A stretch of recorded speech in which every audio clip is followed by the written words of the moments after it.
Just wait and see. நாளைக்கு காலையில அவளுக்கு ஒரு ஷாக் ட்ரீட்மெண்ட் வச்சிருக்கேன்.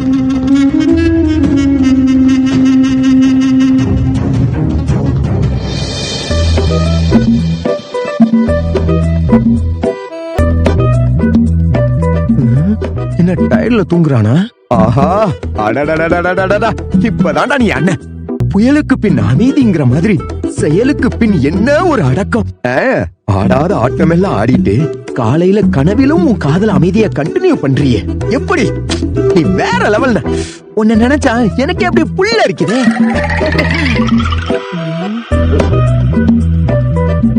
வாய திறந்து ஏதாவது சொல்றானா பாரு.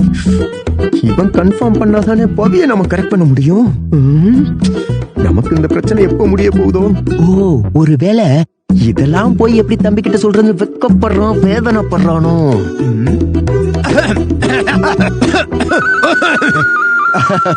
ஹாய். ஐயோ, ஏன்னா என் தலையில குண்டத்துக்கு போடுற? ஆலிஸ் வெல் தானே? இட் வாஸ் ஹெல்ரா. ஏன்னா இப்படி ஆகிட்ட டென்ஷன் ஆவற? ஐயோ, என்னென்ன சொல்ற?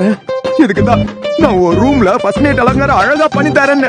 எங்க நான் சொன்னா கேட்டா நானு? இப்ப பாரு, 3 செட் ஆகும்போது சொதப்பிட்டு வந்து இப்ப என்கிட்ட டென்ஷன் ஆவற. டேய், மூடெல்லாம் எனக்கு நல்லதா இருந்துச்சு. அப்புறம் என்னாச்சு? உன் அண்ணி தான் சொதப்பிட்டா. யார ஏமாத்த பாக்குற? அவங்க அப்படிலாம் பண்ணக்கூடிய ஆள் கிடையாது. கண்மணி அண்ணி தங்கமான அண்ணியாச்சே. நீதான் ஆர்வ குளார்ல ஏதாவது பண்ணி சொதப்பிடுவ. டேய், நானே செம்ம கடுப்புல இருக்கேன். எல்லாம் தெரிஞ்ச மாதிரி பேசாத. சரி, அப்ப சொல்லு. என்ன விஷயம்னு சொல்லவும் மாட்டேன். ஆனா பொசுக்குன்னு கோவம் மட்டும் என் மேல படுறேன். இப்ப சொல்லு, உன் ஆசையை நேத்து ராத்திரி கெடுத்தது எது? ஒண்ணு இல்லடா, மொத்தம் 7 சாமி. 7 சாமியா? இங்க பாரு, 7 மலை சாமி தெரியும். அது என்ன 7 சாமி? உன் அண்ணி 7 நாளைக்கு 7 சாமிக்கு வரத இருக்கன்னு வேண்டிக்கிட்டு இருக்கா. அது முடியற வரைக்கும் அவ கிட்டே நான் நெருங்க கூடாதா? ஐயோ, இது என்ன உலகத்திலே கேள்விப்படத வேண்டுதலா இருக்கு.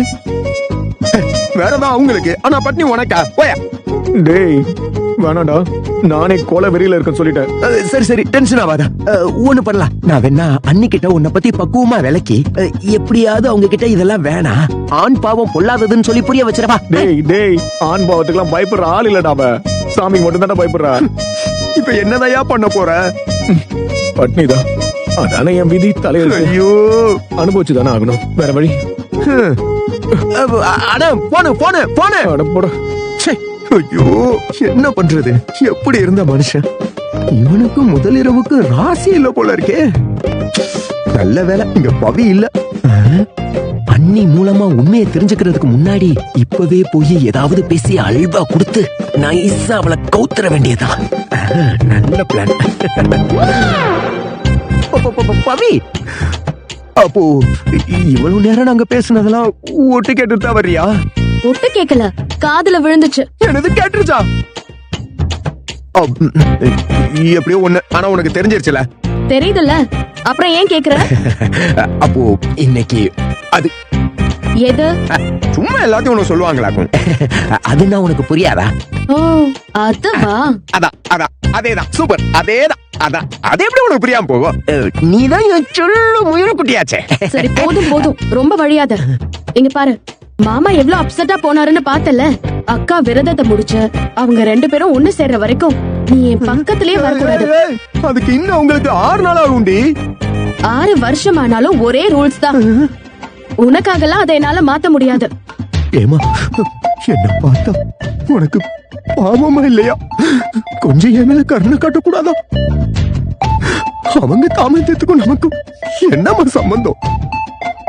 கொஞ்சம் மனசு இறங்கி வா ப்ளீஸ். முடியாது. முதல்ல அவங்களுக்குள்ள நடக்கட்டும், அதுக்கப்புறம் நமக்கு நடக்கும். அதே மனுஷ அடி நீ எல்லாம். அடி பாவி சதிகாரி, இந்த புருஷ மேல கொஞ்சம் கூட ஈவு இறக்கம் இல்லாத கல் நெஞ்சக்காரி ஆயிட்டியடி. என்னது? ஐயோ, எனக்கு எது நடக்கவில்லையோ அது எதுவுமே என் வாழ்க்கையில நன்றாகவே நடக்க மாட்டேங்குது. எது நடக்க வேண்டுமோ அது நன்றாகவே நடக்காது போல இருக்கு. என்ன குடும்பம்? ஏமா காவேரி, என்னமா பண்ணிட்டு இருக்க? உள்ள வெளியில வாமா. ஏமா, கூப்பிடுறது காதுலவே இல்லையா? வாங்கண்ணே. ஏமா கூப்பிடுறது காதல வேலை எவ்வளவு நேரம் கத்துறது? நாங்க சாப்பிட்டுட்டு இருந்தோண்ணே, நீங்க உள்ள வந்திருக்கலாமே என்ன? அதெல்லாம் நான் வரா மாதிரி இல்ல. இந்த வீட்டுக்கு தான் வேற ஒருத்தங்க வர போறாங்க. இன்னும் 2-3 நாள்ல வீட்டை காலி பண்ற வழிய பாருங்க. என்னென்ன சொல்றீங்க? அதான் சொன்னேனே. அது இல்லண்ணே, திடுதிப்புன்னு வந்து காரணமே இல்லாம வீட்டை காலி பண்ண சொல்றீங்க. வாடகை கூட பாக்கி இல்லாம கரெக்டா தானே கொடுத்துட்டு இருக்கோம். கிழிச்சிங்க. ஒரு மாசம் கொடுத்தா 3 மாசம் கொடுக்க மாட்டீங்க. இல்லண்ணே, இனிமே பாக்கி எல்லாம் வைக்க மாட்டோம். அந்தந்த மாச வாடகை அப்ப போய் கரெக்டா கொடுத்துட்றேண்ணே. அத வேற வீட்டுக்கு போய் குடுத்துக்கோங்க. நான் இந்த வீட்டை வேற ஒருத்தருக்கு வித்துட்டேன். அவர் குடும்பம் வர வெள்ளிக்கிழமை குடி வராங்க. இன்னும் 2 நாள்ல வீட்டை காலி பண்ற வழிய பாருங்க. என்னென்ன இப்படி பேசுறீங்க? ஏமா நான் உள்ளது தானமா சொல்றேன். இப்படி பேசுறீங்கன்னு கேட்டா என்ன அர்த்தம்? அண்ணே, வீடு காலி பண்றதுன்னு விளையாட்டு சமாச்சாரமா? வாடகைக்கு வேற விட திடீர்னு நாங்க எங்க போய் தேடுறது? நாங்களா போகணும்னாலும் இல்ல நீங்களா அனுப்புனாலும் 3 மாசம் அவகாசம் தரணும் தானே அக்ரிமெண்ட். அக்ரிமெண்ட் உங்க கிட்ட இருக்கா? கையெழுத்து போட்டு கொடுத்தோம். ஆனா அதை நீங்க எங்களுக்கு தரவே இல்லையே.